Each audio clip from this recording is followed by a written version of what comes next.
All right, welcome back to the Buddy Book Club. I'm Dylan here with my co-host, the bombastic bookworm, Keith. What's up, buddy? How are you? Bombastic bookworm. Okay, You like that one? I like it. I do like that. Well played. All right, well, we're here to break down some bestsellers. I'd say we're the casual Friday of the book club world. You know, it's sweatpants here, no khakis. Yeah, so we're going to take it pretty lighthearted, but we're going to have fun with it. You know, we try to read these books and have a good time and learn something new. That's really the key. You can catch us on Buddy Book Club Podcast at gmail.com, Buddy Book Club on Twitter, Buddy Book Club Podcast on Instagram, and www.buddybookclub.com. So New site, just launching. yeah, I saw that added. I was like, wait, is this a thing? Oh yeah, the kid's building it out. Don't worry about it. I just went off the notes. I didn't even know if it was real or not. You could have put anything in there and I would have read it. Yeah, Pornhub.com. See us there. I don't know. So yeah, feel free to send us your comments, your questions, hate mail we love mail we love too.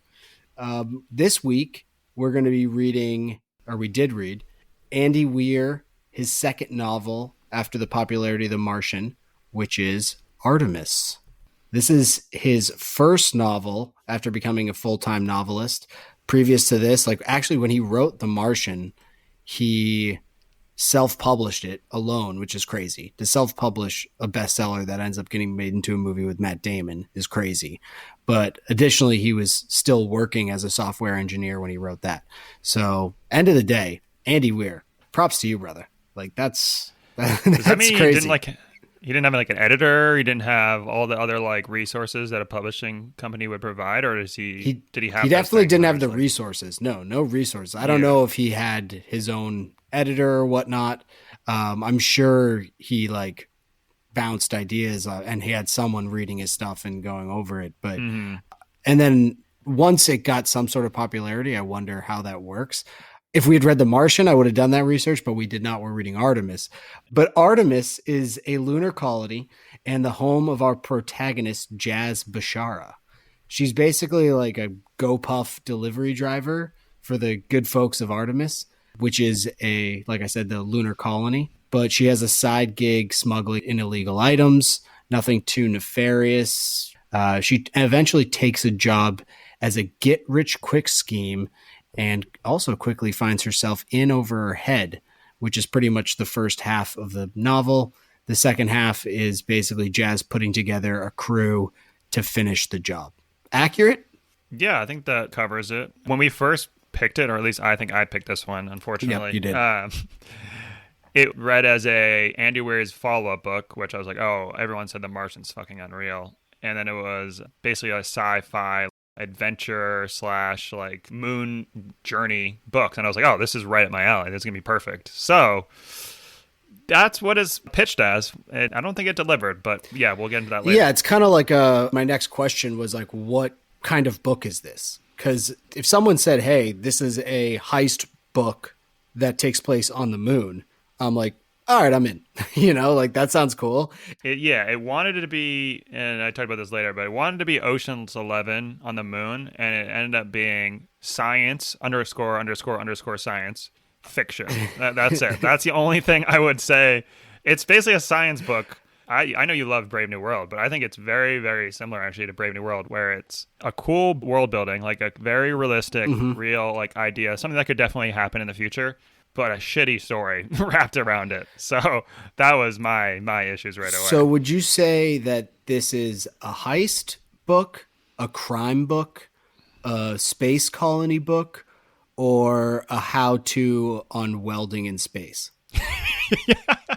The last one. It was a science book with welding. He wrote about welding like it was, I don't know what I'd even compare it to. Oh my God, the weldmanship of Jazz. Like her dad loved her so much. He welded for 3 hours when it should only take 45 minutes. What? Who cares? All right. God. All right. Well, we're really getting into it at the top. We got a lot of categories to go through. We're going to be going through some of our favorite characters in this novel, our favorite scenes, stock up, stock down, what we loved and what we hated about it. I think you're going to try to rewrite the book at some point. And I am a published author. By that, I mean I've said what authors should write instead of actually writing anything. So yeah, that makes me an author pretty much. did you know that I actually am a published author? What? Yeah. What do you mean? Fact. You can't. This You is just fact. buried the lead. This is fact. What did you publish? It's I published a poem. It wasn't published by me. It was a poem I wrote, but it's in a book. We're gonna need that read on the air. If don't have it ready right now, we'll have next episode. I'm sure people will be waiting with bated breath to hear that. Actually, quick aside. My mom asked me about this like probably 5 years ago or something. She's like, "Oh, remember that novel or that book, that poem you wrote that was in the book?" And I was like, "Yeah, I guess so, sure." And she was like, I wonder if you get a hold of that." So I just like Googled it, and the first thing that came up was someone reading it on YouTube, and it's hilarious. Wait, what? So yeah, Someone actually read it. it's like some girl in Chicago or in Ohio, Holy I think, shit. reading my poem, which is called Homies. Wow, that is Just watch the YouTube video and you'll get everything. But that's Okay. another story. So we're going to go through these categories. But before that, we'd like to start off with a libation, as we do on every episode, to wet your whistle, get excited, to kick back and relax, to listen to us break this one down. We like to base these libations off of stuff that has been referenced in the book itself. So each episode is different, which is fun. This particular book, a few things were discussed. Scotch, particularly Bowmore 15, but we've been down the road of Scotch before, so I think we're going to pass on that. The barkeep, Billy, he makes a few different bathtub gins, which I'm not really trying to get into that wine spodioti situation, and I didn't have enough time to ferment my own fruit. So I'm going to pass on that and settle for a good old-fashioned pint of beer, which is what Billy's pulling off the draft in his bar in Artemis. So I'm going personally with a Miller Lite, but you know what? There To you each go. their own. Take what you like. Well, cheers, and let's get into it. We like to start this off with our favorite character. So this book is interesting in that it's a pretty small group. I feel like for some reason all the books we've read have been like a really small cast of characters. This isn't Game of Thrones, so yeah, No, that's yeah. good. I don't think we'd be able to handle that. No, but so you pretty much have Jazz and her inner circle is all the characters in this book with a few ancillary characters. Considering we just referenced Billy the barkeep, he's up there for me. I mean, he's running a dive bar on the moon. Mm-hmm. I don't even know how that's possible. Like, there's only regulars in this joint. So, but at one point, Jazz walks in there and like he has her beer ready for him. And I think we talked about this in the hunting party pod, but that's like my dream for a bar is just walk in and them already have like my drink They're of like, choice "Oh, ready. Dylan, here's your Shirley Temple, ready to go." Whoa, I like a Roy Rogers better. Give me the Coca-Cola with it. But yeah, so Billy's up there for me. He's not my favorite necessarily, but what else did you have? Jazz is basically the whole book. She's the main character, but she sucked. She was awful. Really? Yikes. Yeah, I did not like Jazz. She was. I'll get into that later. But I did a trio of favorites that were all very, very ancillary side characters. One of them was Billy Hartnell, the bar owner, who always gives Jazz free drinks, who's like testing out new drinks, and then Jazz just shits on it after him giving her free drinks. I was like, Jesus, maybe, be like, yeah, this one isn't your best. Maybe you should do this. But no, she just says it's pieces of garbage. after Yeah, she so drinks it. he's spinning up different kinds of bathtub gin, which I think you would have to do on the moon, find whatever kind of liquor or fruits and sugar. I mean, sugars that you can ferment them and make something yourself. One thing you did say, though, was he was giving her free drinks. It was a weird writing. The first time she goes in there and gives him a free drink. Mm-hmm. He gives her a drink. She finishes it, can't get a second one because she has to run out, and he charges her. So I didn't get that part. I was like, wait, I thought it was free. She was just downing drinks, and then she had another one. Maybe I misread it, but All right. either way. So yeah, Billy's up there for us. Who else you got? I mean, most of the characters in this, our side characters, are all like entrepreneurs and like go-getters. And Jazz is like, everyone tells her she's the most talented person, the smartest person, the best-looking person, and she's the opposite. She does like everything's shortcut, and she does everything half-assed. She doesn't fucking like fully commit. She's like, and then she gets all of her friends to do shit for her. She like just asks for favors all the time from them. I respect this. I'm Team Jazz. That is, I'm like, what the hell is this? Who likes? Why would you like Jazz? I just don't understand that. Just as like a person, like what is? She's a diamond in the rough. She's like Aladdin. You know, she's got a lot of potential. The people that you know that are like the smartest people and like the but like least likely to try hard or do stuff on their own, those are the people you like don't admire. You're not like, oh, I'll do a favor for this person any day. Those are the people you hate. No, like you haven't worked hard, you haven't done anything. You had all these opportunities and you squandered them. So fuck you. I think they're trying to lift her up. Whatever. Loretta Sanchez is who Jazz should be. She is a CEO and founder of the Sanchez Aluminum. She grew up on the mean streets of Brazil. Basically, some reason she's able to kick Jazz's ass. She's like a 50-year-old. Knows like Taekwondo or some shit. But yeah, she's only in the book briefly, but she's fucking awesome. And then Jazz is like, oh, I hate her. For what? What reason? Why do you hate her?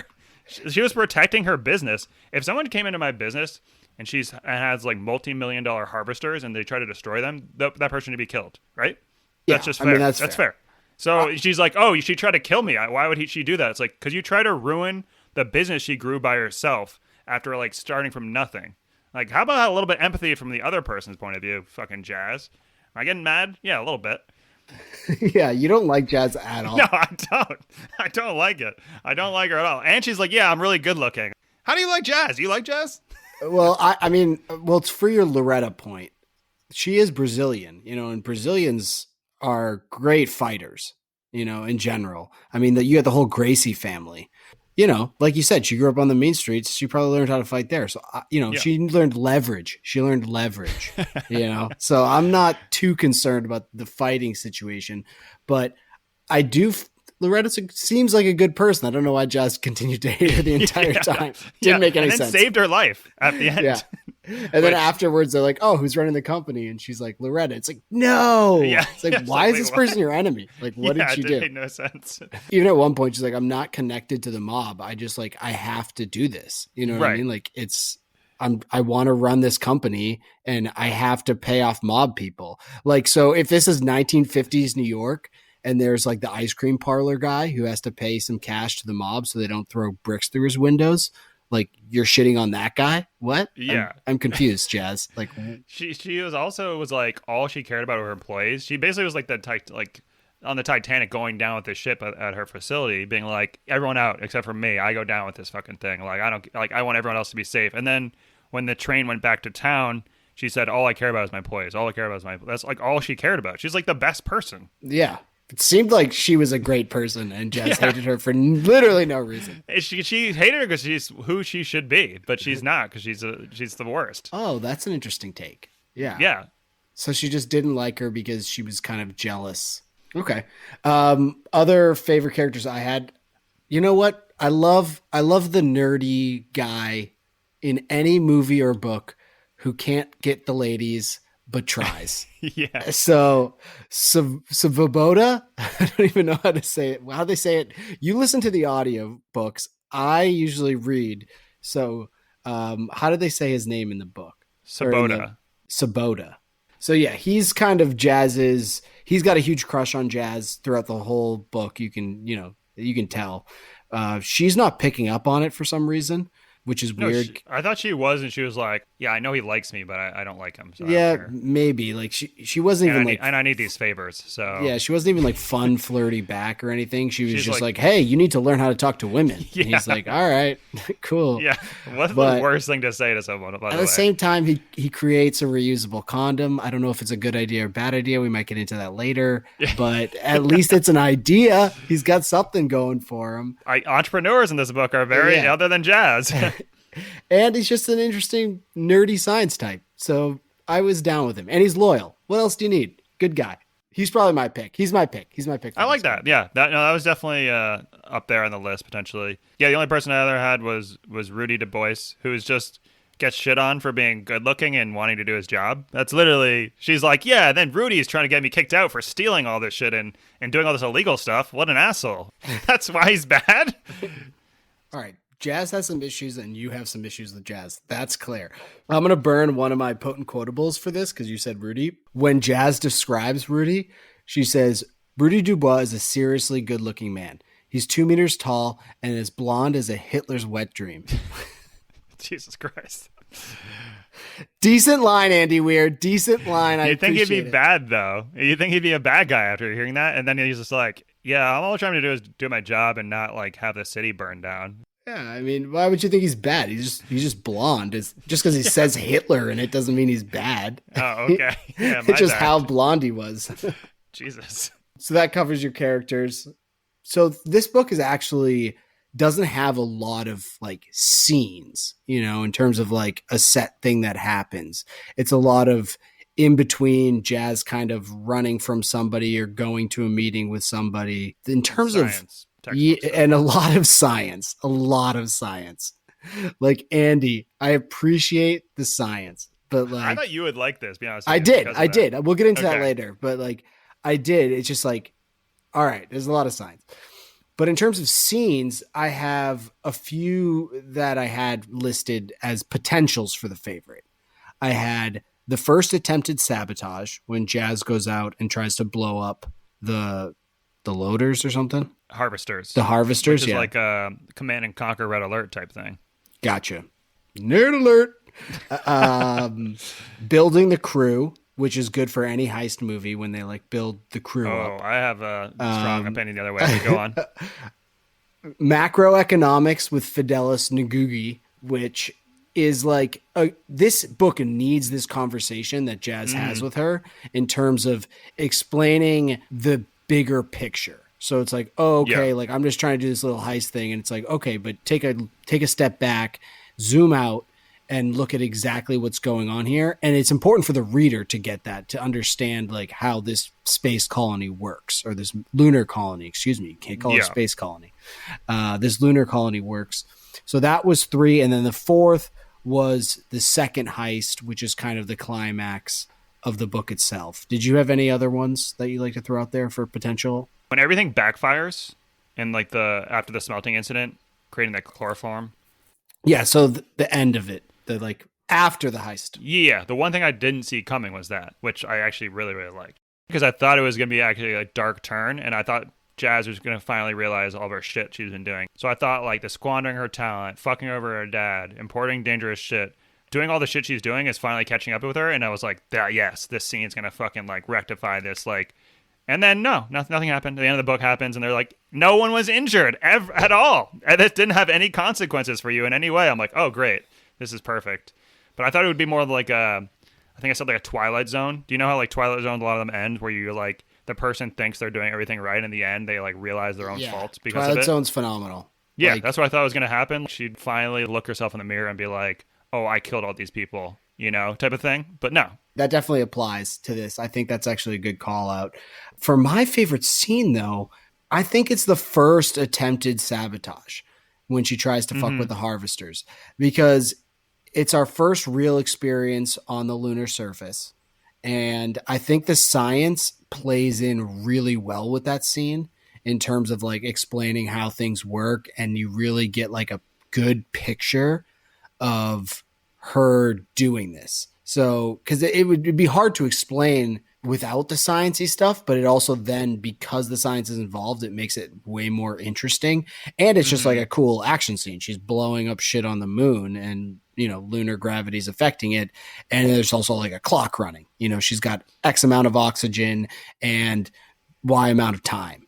Oh shit, is she going to get away from this? Is she not going to get away from it? And I think the way that they got her out of that scene, it seemed like she wasn't going to be able to escape. And then they also introduce, who's it, Doug? Like, who's her buddy character or whatever. So they like get out of that scene in a cool way. And then they also introduce this other character, and you're like, oh, she's screwed now. And then this guy's kind of like, I'll give you a pass here. And you're like, wait, why would he give you a pass? And it kind of creates that whole situation with her and her ex-boyfriend and stuff like that that really wouldn't be that interesting, but it creates a lot of character development in there. And I thought that was just a good scene. Like if I was going to see the movie and this scene was on, I'd sit down and be like, oh, I'll watch this part. Like this seems like a cool part. That's a good point. If this were just on Earth, still be interesting, but this had all the other elements of being on the moon and gravity and all the different things of like chemistry coming into play. So yeah, you're right. This was where I saw the movie being like, oh, this would be cool. My runner-up would be the macroeconomics with Fidelis Noguchi. I just think that it explains so much, and it's the stuff that I'm interested when it comes to this kind of moon or whatever space stuff. Like I love the idea of there's like way more moving parts than you even believe, and also this story in itself, where you're saying it's a selfish girl kind of trying to get rich quick, but she's not seeing all the other things that are happening in the background. So I thought that was care about anyone else. Yeah, no, she definitely doesn't. So yeah, out of those that I listed, those are my 1A and 1B.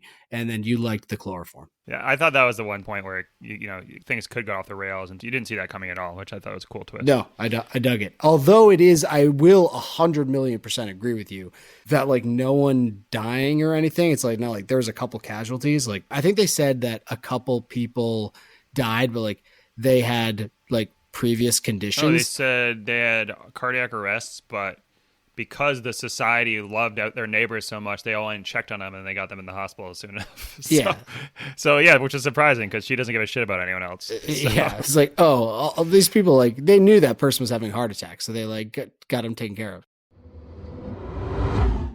I feel like you're gonna have a lot of stocks in terms of ups and downs and loves and hates. So let's first get into our stock up, stock down segment. Stock up, what do you got? This ties into the ending, but forgiving people when you're dying. That's a big stock up for me here. I don't know if you caught it, but she's about to die and she's like, just know, Dale, I forgive you for everything. So let me put this a little bit in context. She's about to kill 2,000 people in a society. Dale cheated with her then boyfriend 2 years ago, who was not attracted to her because he's gay. He was using her as a beard. He's actually attracted to men. He's into Dale. That's not even it's semi-cheating. But to compare, I forgive you for about to kill 2,000 people to cheating on a boyfriend 2 years ago is mind-numbingly insane. The most insane thing I've ever heard in my entire life. So stock up for dying. Stock up. Stock up. Forgiving people. All right. We're continuing with the tradition of very blurry lines between stock up and stock down. So Dale, and I can't remember what her dang boyfriend's name is because he wasn't part of the story, but like kept getting brought up. And she's like, I still love him, by the way, but fuck you, Dale. I'm like, wait, what? Obviously it's tougher. Jazz does not. Jazz holds grudges. She holds grudges for sure. I respect that. Yeah, so stock up for grudges. But no, she holds grudges without question. But yeah, it seems like, okay, you love this guy and you had a good relationship, but he was gay. And like, yeah, your best friend cheated on him with you or but cheated on you with him. Would you rather him be with, your but friend it's like, than... yeah, you like this guy too, Dale. It's like, yeah, it's a shitty situation, especially in a small colony, where it's like high school. I mean, I get it in the sense like it'd be like high school if your best friend took your girlfriend and you have to stay together. But like you have no chance with that person. Like not because I get it. Like, so I see how that's different. I see how that's like takes the hurt down a little bit because like, oh, this guy was gay, so like our future would have not worked out anyways. Right. But it still hurts. I understand that, and then additionally you have to like see these people all the time. At least like see them around. I'm about to kill 2,000 people, by the way, but I forgive you. It's so insane. It is pretty insane. Oh God! All right, I like that one. Space vacations, huge stock up for space vacations. Oh, I mean, yeah. This book has to be good for the commercial space travel industry as a whole because it shows all the cool stuff you can do if there was a place to go on the moon, which is probably. If you stretch things out, it's probably like our next step in terms of solar commercial endeavors outside of obviously like these kind of like trips around the earth that they're trying to do with, SpaceX, and Virgin is trying to do it. I get that.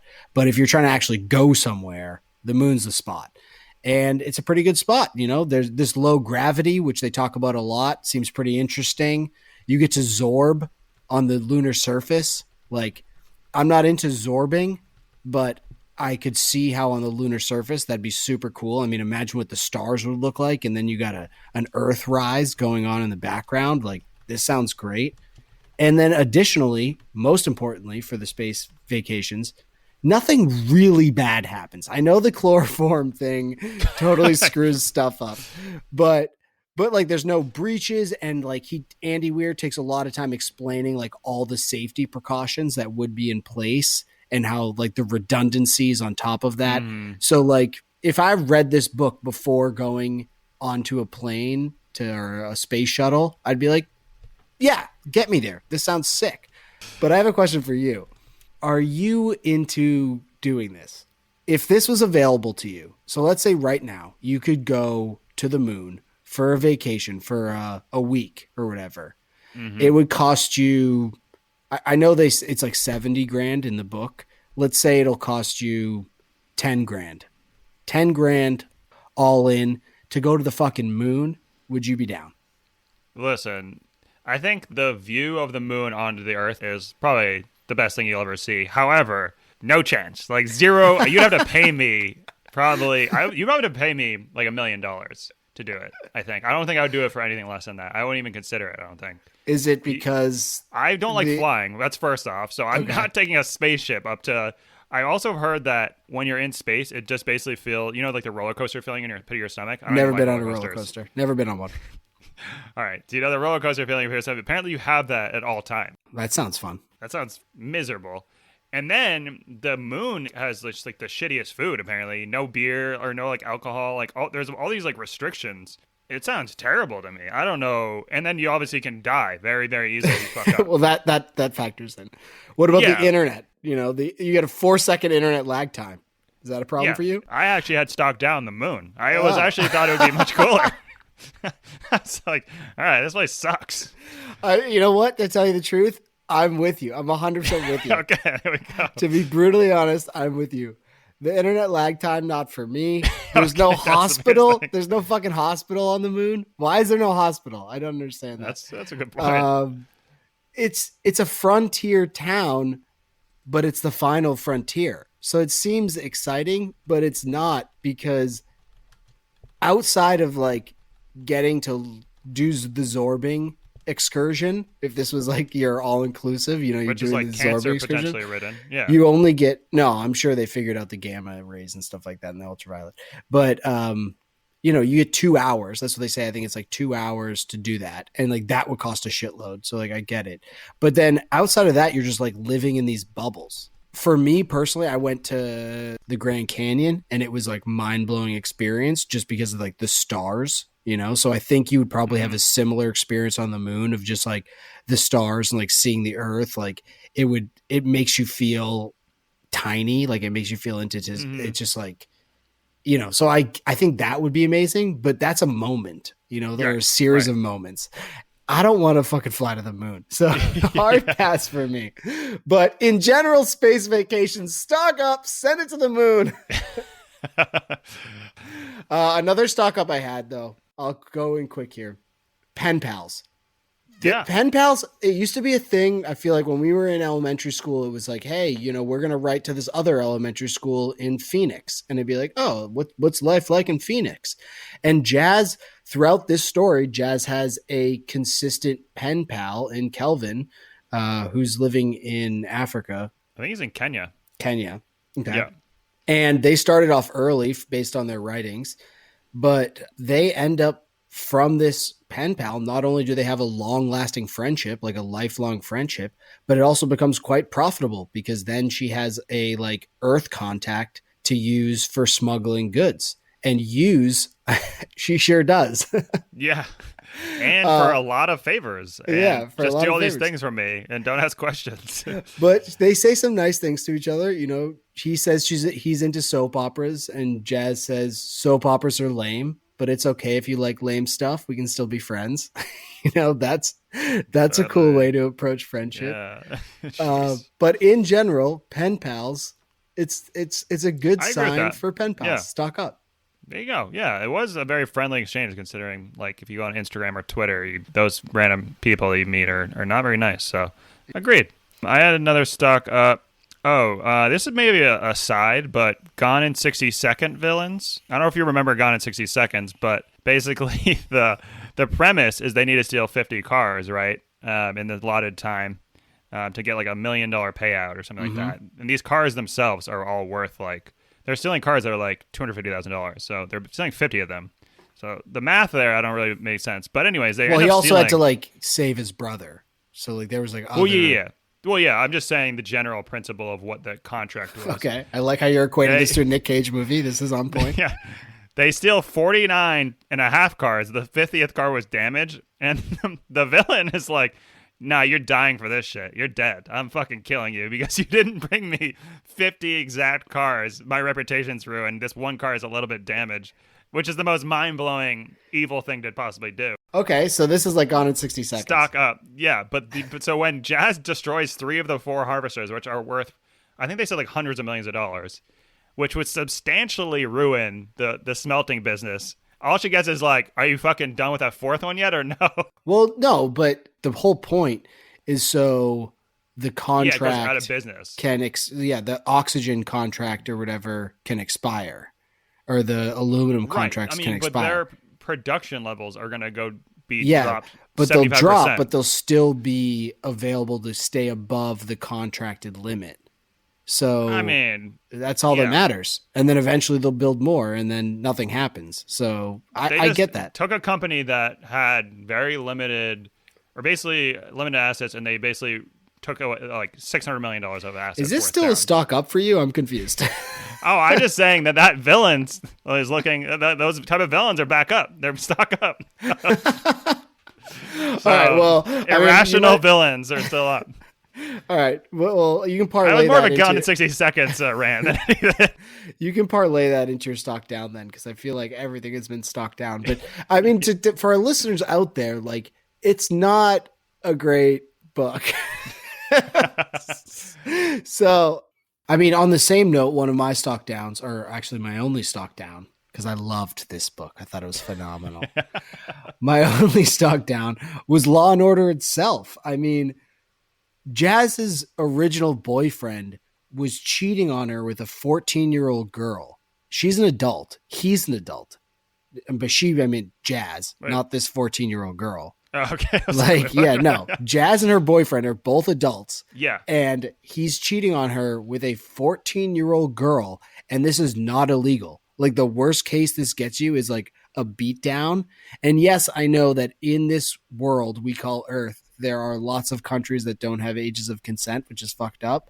But the fact that it's like, different people have different moral standards, and, that's just the way it is. It's like, all right, that's fucking weird. And then, like, when Jazz gets assaulted with that guy with a knife, Lefty, the security guard who finds him, he runs away. Like, the attacker runs away. And the security guard's like, he had a knife, so it's best to just let him go. Like, what? Yeah, that made no sense. What? But then, so I was like, all right, fine. I love Westerns, so I get it. This is just a lawless town. Like, that's what we're going to go for. Mm-hmm. Just completely lawless. I get it. Okay, that's what we're going for. I was fine with that until, like, at the end, when Jazz gets in trouble for this whole thing, trying to kill everyone and everything. Fidelis Ngugi is like, we need to present ourselves as a community that lives under a rule of law. What? That is a great point. You've literally presented this entire book as there are no laws on Artemis. If Billy the barkeep wants to get 13-year-old kids drunk, he can, but he might face an angry mob of parents once their kids come home. It's like, okay, fine, sure. Yeah, this is an old-timey saloon. But then all of a sudden it's like, no, we have to be Law and Order. So the quagmire of Law and Order is stock down for me. I don't understand. Yeah. The amount of passivity when it was like, she's that 14-year-old girl. It's like, whatever. People have different moral understandings. It's like, so you can just get a 14-year-old drunk and hook up with them on the moon and it's chill. Unless This their is why you parent gets wanted mad. to visit the moon, huh? I did not want to visit the moon. I was anti-moon from the start. Oh, okay. Speaking of the morals and the laws, moral smugglers was stock down for me. Jazz is a moral smuggler. Yeah. She's like, the reason I'm the best smuggler is I like beat out everyone's prices and I don't let drugs in ever. Hey, Jazz, that's not how economics works ever. If you're not bringing drugs in, someone else will bring them in. People want drugs still. This is not fucking Disney Well, World, that's her okay? argument at the end. Yeah, I'm saying the reason she said that she was the best smuggler is that she beats everyone else in prices. Drugs are the biggest commodity, I'm guessing, for smugglers. So who the fuck's she beating out if she's not selling them? Yeah, so that's a great point. Okay, It's like so everyone else would bring gonna, drugs in. Yeah, that's not. It's economics 101, and also this is like gets into my later points, but there's a huge poor population that's like suffering in these little fucking enclosed tiny cabinets for houses. That drug fucking usage is going to be skyrocket. And that leads me to the next point. Her herself is a fucking drug addict. She's a fucking alcohol addict, right? She goes to the bar every day and just downs drinks because she can't live with herself being at home because her fucking place sucks. So that's a little dark, but I mean, there's going to be fucking tons of people that want drugs and ways to get fucked up so they don't have to deal with their shitty existence. No, I mean, I think that's a good point. I mean, I'm pro whatever people want to do, you know. Kids spin around in circles to alter their state, you know. So if people want to smoke a little weed to alter their state, you know, feel free to do so. If you need the heroin, whatever, you know. Okay. Yeah, I'm Portugal, man. I'm dead. You know, let people do whatever. It doesn't matter. Mm-hmm. But then have the things in place to help support these people. Hey, we agree with that on this pod. But at the same time, I agree with you in that, like, she's like, oh, I don't smuggle in all the crazy stuff. It's like, well, someone does. Like, you know, like, it's not like it's just not happening. Well, she was like, oh, I make sure it doesn't happen. It's like, that's not how it works. And also, we have not heard anything in this book about how you don't let that happen. Like, you seem to be pretty much out for yourself. So, you're not like telling Rudy, like, hey, Rudy, by the way, like this, you know, all they have to do is write that in. Right. Be like, hey, Rudy, I heard this thing's coming in. And also wouldn't make much sense because then, like, it would break the moral code between her and other smugglers. Like, yo, you stay out of my shit, I stay out of your shit. Right. So, yeah, I'm 100% with you on that. All right. And then the last one I had stuck down was the Ocean's 11 bar scene where they all got together and I was like, oh, shit, here it's coming. And then it just ended up being like a dick-sucking fest of like how great Jazz is at science and her dad cares about her and shit. I was like, this is the most anticlimactic Ocean 11's like getting the gang back together scene I've ever read in my entire life. It was terrible.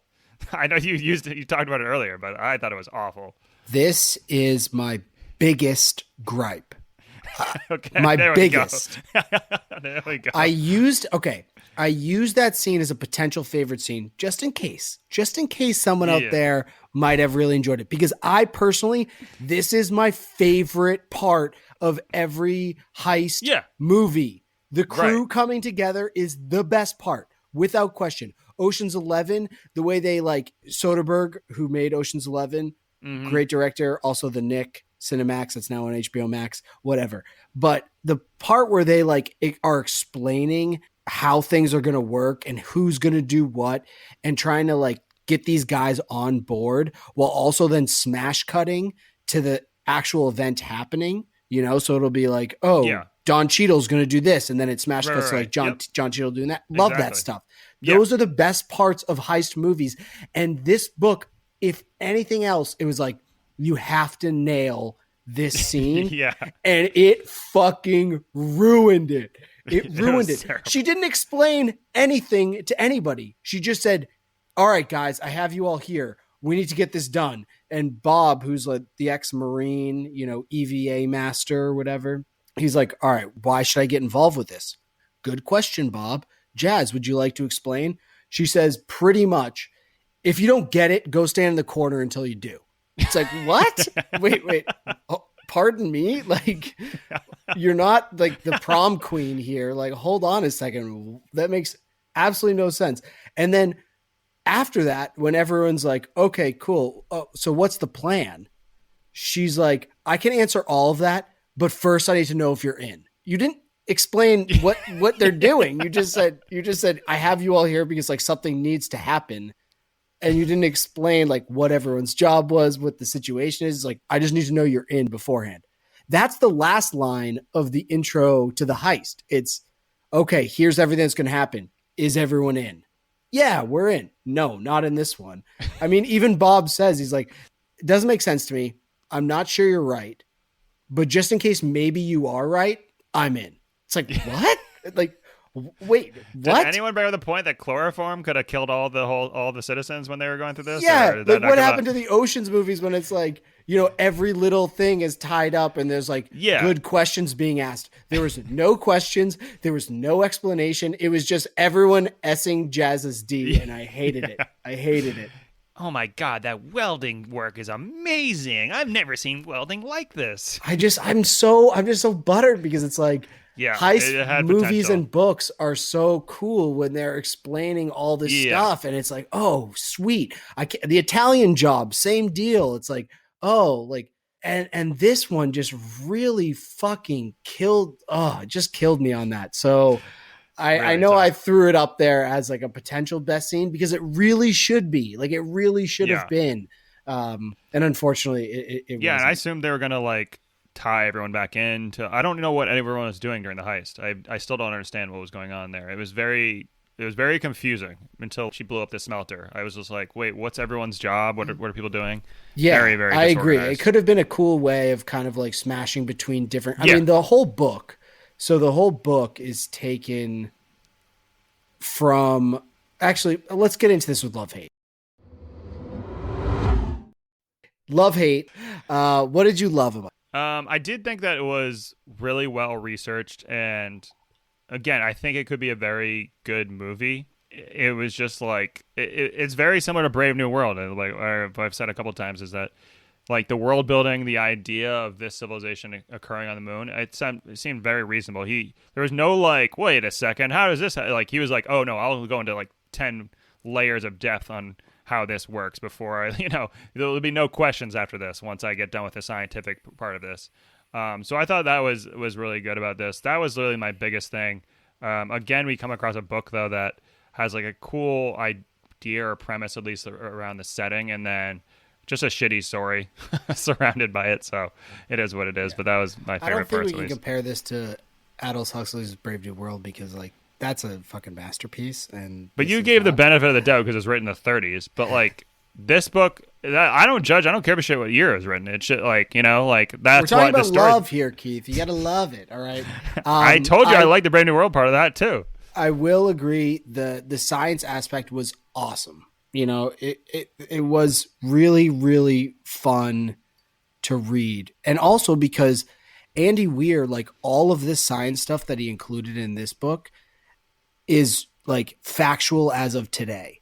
Like The Martian, he took a little bit more, leeway with that. Yeah. And he kind of extrapolated on some ideas that are current, like some science that's currently out there, and basically said, okay, here's what could happen. But this particular book, he even said like in an interview, he's like, no, all of this stuff is like real today. Like everything is 100% on. And I like that in terms of, when you read these books, you're like, oh, that's pretty out there. Like this would never happen. But everything in this book, like 100% could happen. It makes a lot of sense. I think it does great with the descriptive stuff. So I agree with you on that part. And Andy, for him, like doing all the research. I mean, I feel like that's a lot of what he did with this book and like what he's interested in general. And I appreciate that. I like that he grounds himself with these like, physics problems and then creates his stories out of them. So I really did like that as well. It was super impressive. There's no doubt about that. He's a great writer. That's or at least researcher. Yeah. Well, what else you got for love? Guess it. I didn't have anything. I already went over like some of the characters I liked and like some of the stuff, but I didn't have anything else. I think I quoted you. This is mean, but I sent you a text that said, "I fucking hate this book." So I'm not holding back here in any way. Yeah, that's fair. The things I loved about this book was thinking about the visuals.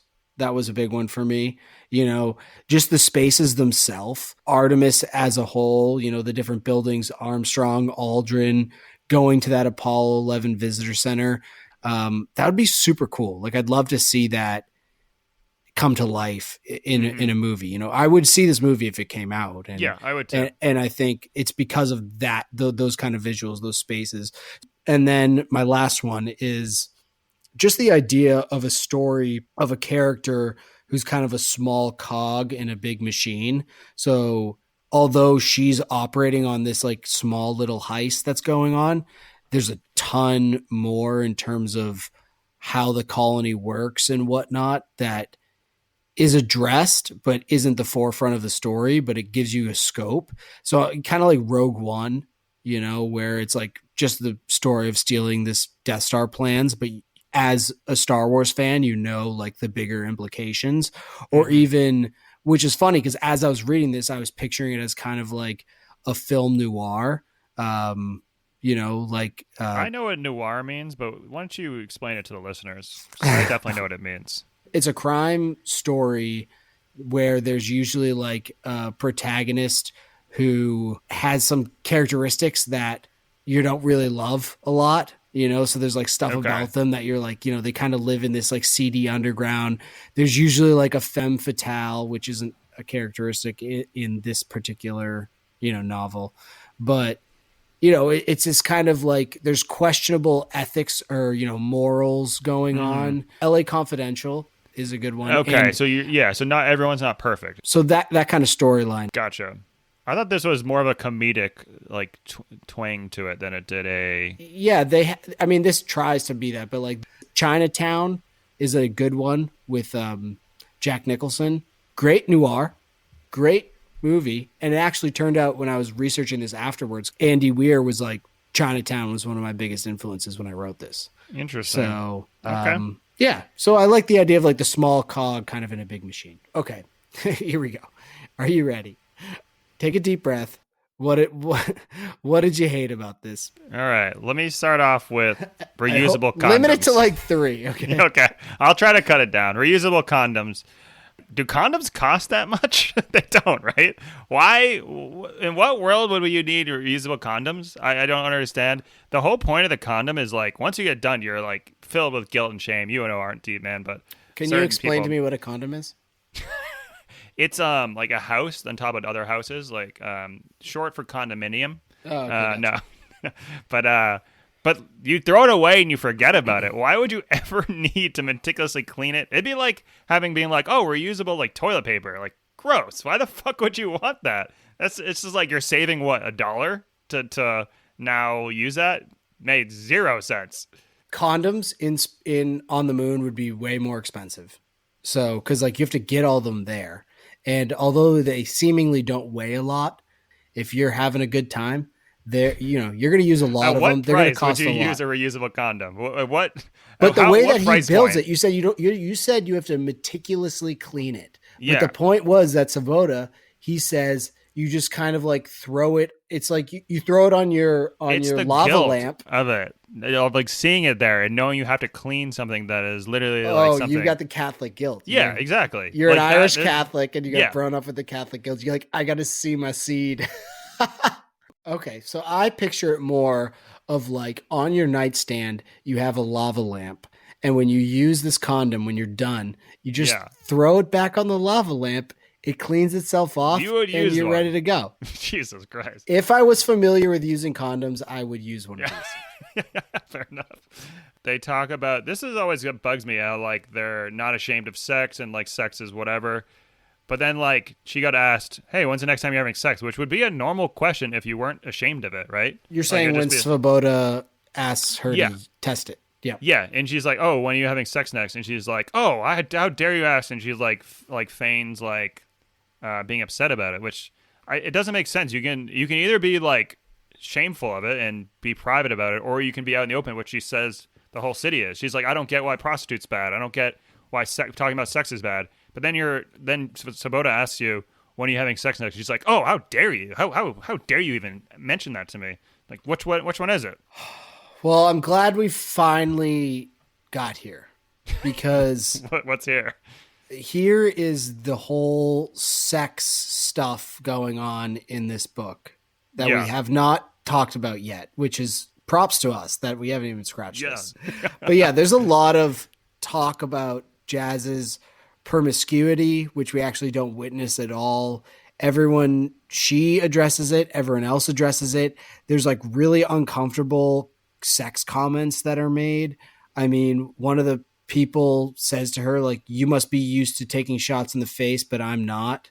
Jesus like, Christ, what? I didn't pick up that one. You didn't? Yeah, it was like, pardon me. And then she even says after that, like that was a good one. It's like, what?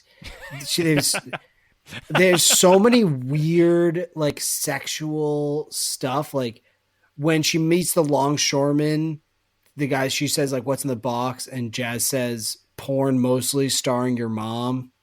It was like, what? There was a like, lot of those. It's like, yeah, like, I get it. Like, she's trying to be cool. There was just like a lot of weird sex stuff that like didn't make much sense. Like, we got it. Like, Jazz likes to bang. Congrats to her. But like, I don't need it to be. Even her dad and her have a weird conversation. Oh, he was like, he asked about friends with Sabota benefits. Which is like, whoa. Like, it's like, is he one of your friends with benefits? And she's like, no. Actually, I haven't had sex with anyone in this room. And her dad says, it's a small room. Like, Jesus Christ. Let's talk about more about the heist stuff. Like, I don't want you and your Muslim dad talking about sex stuff. It just like wasn't that interesting. And I think also because it came from Andy Weir writing it, it was a little off-putting. So that was a hate for me as well. I have a lot, so I'm just going to try to cut them down here. Her not dying at the end, I think that would actually have been a good, if she just died at the end, but instead she gets saved for no reason and then makes a dumb deal. It would have been nice if she sacrificed herself, considering she was so selfish. Then I'd be like, okay, then that'd be the only redeeming quality she has. Instead, she's like, does some power play with the head woman and is like, oh yeah, you're gonna keep me here because I'm the best smuggler. Like, again, obviously being super modest as usual. Yeah. Well, the whole point of the book is kind of like that she loves Artemis. And so like Artemis is her, and she loves it more than she loves herself, which is awesome. I respected that part of it. And it's something that she should be willing to die for or be deported for. She was kept saying, like, I don't want to be deported the whole time. And it would have been nice at the end when she was like, I know this is going to get me deported and I'm willing to do it because I want Artemis to survive. Yeah. Oh, my biggest one, I'll do this last for hate, was that in a letter with Kelvin, she's like, oh, like the big thing is that there's like so much noise here, especially like in the poor area where they're like all crammed in. Let's get some of the noise canceling shit that's super, super flammable in a very tight, compact place with tons of poor people in it. That's going to lead to just massive amounts of people dying. Massive right? death. I'm like, what in the fuck is like, that's not, and she's like, I'm so morally like just and doing all this stuff for money just to like help my, like, pay back my dad. But like, that's the most fucked up thing I've ever read. Like, what the fuck? That's worse than bringing drugs in. And not only does she do that, but I was like, why don't you take your chemistry skills and your entrepreneurial skills and just make non-flammable noise canceling shit? That would be like an easy way. Instead of having to smuggle shit in, you just take like a good idea that you had, and instead of making everyone die in a eventual fire, which will happen to all these poor people, you do that. So I wrote that before the chloroform incident. And when the chloroform incident happened, I was like, thank you. Like, this is what she gets. This is what she fucking gets for doing this shit all the time. The Great Fire of Armstrong, 2049. Brought on by Jazz Bashara. Yeah. A couple things I didn't like. The diary style writing wasn't really for me. So, if this was a movie, she'd be breaking the fourth wall a lot. She talks to the reader a lot. It's like a narrator in a movie. I'm not usually a huge fan, but in Goodfellas, it works great, or Shawshank, it works great. It took me out of the story. And then also I had love for the science part. And then my last one is I hate the science part. I mean, I don't need to know how capillary action in space affects welding. You know, I get it. You know, it's like I hate welding now. It's like I if fucking this hate weld welding. doesn't work, or it's going to drip on my suit and it's going to kill me. It's like I got it. It's like no, but the surface tension and the capillary action based on this gravity. It's like okay. Okay, let's move on. Potent quotables. What did you have for big quotes? I already gave my description of Rudy, Hitler's wet dream, hilarious. When Jazz was taking her trip to the smelter, she said, this wasn't the farthest from the Shire I'd ever been or anything. So I respect any shout outs to J.R.R. Tolkien or Samwise Gamgee. So I appreciated that. What'd you have? Yeah, mine ties directly in with rewriting the book, so I'll just use them together. I'll start with the rewriting the book. Basically, what I would have done is make this like a class warfare book where like Jazz is basically an indentured servant on the moon. She's part of the lower rung class that can't. Everything's so expensive on the moon, but she has to work there. So like everything she does is she can't get basically out of her position in life. That's why she's basically needs to do all these things. Like, make money, try to get out of her position because she's basically been like downtrodden in life. I would not have her have parents, and then around her, everything, the tourists and cartels run everything. So she's basically stuck in her position. She can't leave. She can't do anything to increase her or anything. So I would have made this both like an uprising and fight back, revolting against the government. Basically, a Braveheart on the moon is what I would have done. Yeah, this actually sounds phenomenal. Yeah, like, it would have made much more sense, right? It's kind of like Red Rising or like City of God or something like that. Where it's like she's or a class, like you said, she's a class smart, warfare. She's like, but she can't get out of her position. This makes there's nothing she can do, and even you could even include the Disney aspects where like she's an orphan, like her parents have died. Right. You know, her parents aren't around. And she could phenomenal. be like, and she was sick. They said like, you're going out here, and like this is the like you have to go, and they promise her everything, and then obviously she gets there, and it's like, she's stuck. Great, in this position. I love it. Well, so my quote was, which would be like a Braveheart quote she had, but it was terrible. And this thing is, the moment right now is where we decide what kind of city Artemis is going to be. We can either act now or let our home degenerate into syndicate rule for generations. They murdered 2 people. There's a huge amount of money in play. They're not going to stop. That would be a fucking amazing, like, freedom! Rally the troops. Yeah. Rally the troops, get the, like, the Ocean's 11's vibe together. That would be the rallying cry. But instead, we get fucking what we got. And when Jazz is explaining her outfit, I looked like or not her outfit after she gets the burns. I looked like a leper or a hooker who gave hand jobs to lepers. Jesus Christ. Why, Andy? Andy, why?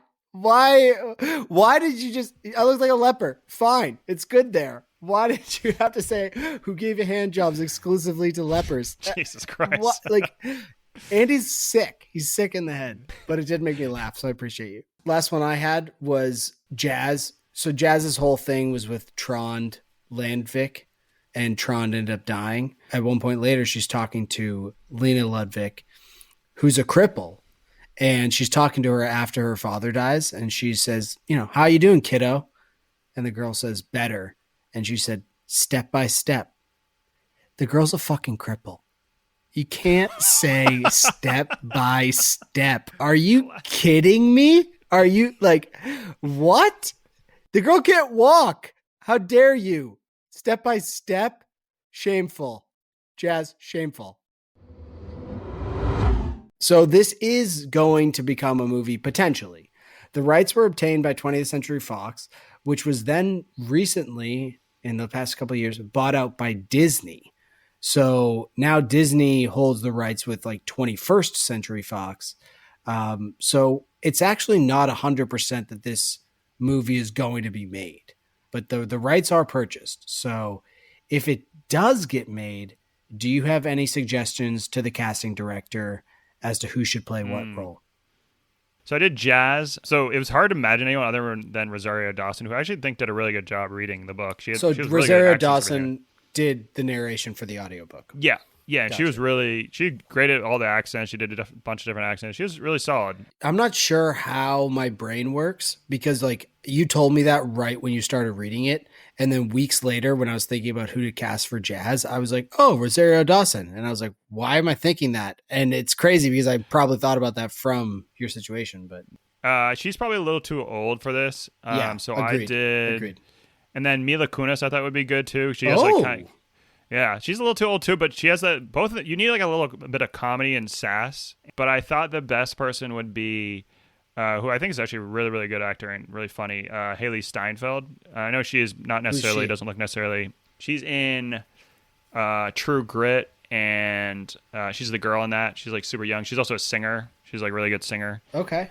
She's in a couple of movies that are like coming of age movies, and she's actually really good in them. But she's also funny. I know the girl you're talking about. Yep. Yeah. So obviously she doesn't look necessarily Saudi Arabian, but she's dark skinned somewhat. So, yeah. But I mean, it's Hollywood. Okay. So, I had Latita Wright for the role of Jazz, who's the sister from Black Panther. Like the sciencey sister. Oh, okay. Do you think she could lead, like carry as a lead? I do. I think that for Jazz, you need someone who is like spunky, but like funny, but could also be believable that she could like beat someone up, and also has a lot of sass. That's really all I had for cast. That's the only person I casted. And then I had Jazz's dad. I don't know anyone that. I just had Nick Offerman. So what? Yeah, that's right. Oh, he just seems like a good dad. Oh my god. And then Rudy, I had Alex Pettifer, the guy who's Hitler's wet dream, who's in. He's in I Am Number 4 and Magic Mike. Yep, Magic Mike, and then he's also in like that JT movie Out of Time or something like that. All right, that's random. And I appreciate it. Martin Sabota, I had Peter Stormare from, who's definitely way too old, but from Armageddon. He's like the Russian dude in Armageddon. Oh my god, yes.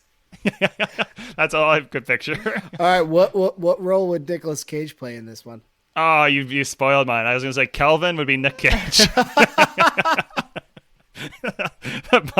Yeah. Oh my god, the Nigerian pen pal? Kenyan. The Kenyan pen pal, yeah. Excuse me, Kenyan pen pal? Oh my god. All right, not bad.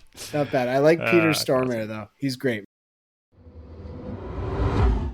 Would you recommend this book? No, I said definitely no. I mean, I've already kind of got into it, but Skyward, Six of Crows, those are two I would recommend way over this one.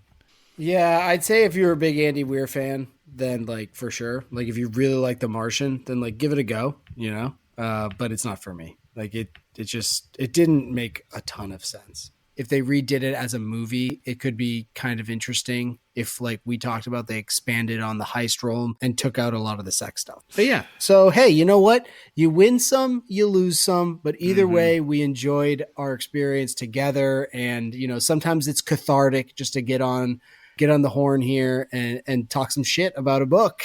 I kind of wish we had both read The Martian so we could have been like, well, The Martian was sick because I love the movie. For our next episode, well, I guess we're keeping in the sci-fi fantasy realm and reading Neil Gaiman's American Gods. Either way, for this particular episode, I'm glad everyone checked in. And always, buddy, it's good chatting with you and getting this off of our chest. Sometimes, like I said, you just need some catharsis. Yeah, exactly. But until next time. All right. Catch you later, buddies.